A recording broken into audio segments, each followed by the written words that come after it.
बच्चों, पहले पाठ में हमने भाषा क्या है इस विषय में जानकारी प्राप्त की।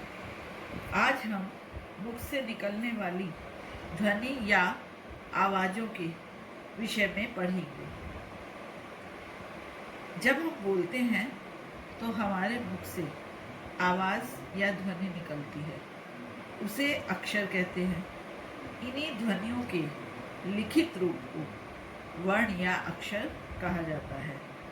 इस तरह से हम यह भी कह सकते हैं कि वह छोटी से छोटी ध्वनि जिसके और टुकड़े नहीं किए जा सकते वर्ण कहलाती है। बच्चों, वर्ण क्या होते हैं? वर्ण जैसे छोटा आ, ई, उ, का, खा, गा इत्यादि, ये सब वर्ण हैं। वर्णों के समूह को हम वर्णमाला कहते हैं।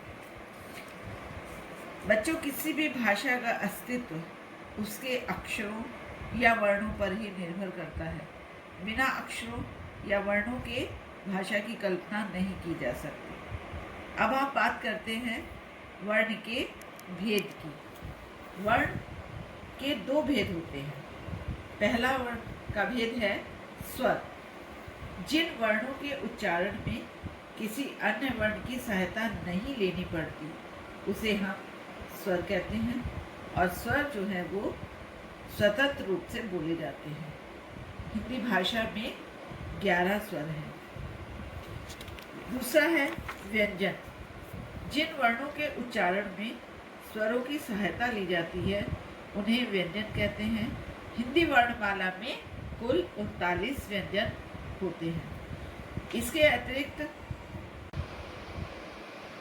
संयुक्त व्यंजन, दो व्यंजनों के योग से बने वर्ण संयुक्त व्यंजन कहलाते हैं।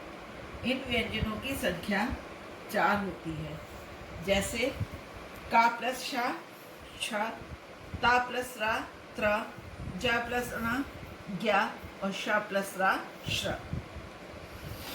इसके अतिरिक्त आयोगवा, अनुस्वार, अनुनासिक और विसर्ग, ये सब भी व्यंजन के अंतर्गत ही आते हैं।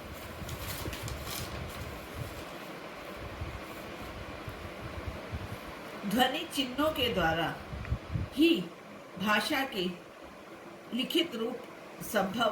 लिखित रूप संभव हो पाता है। यदि वर्ण न हो तो भाषा का केवल मौखिक रूप ही रह जाता।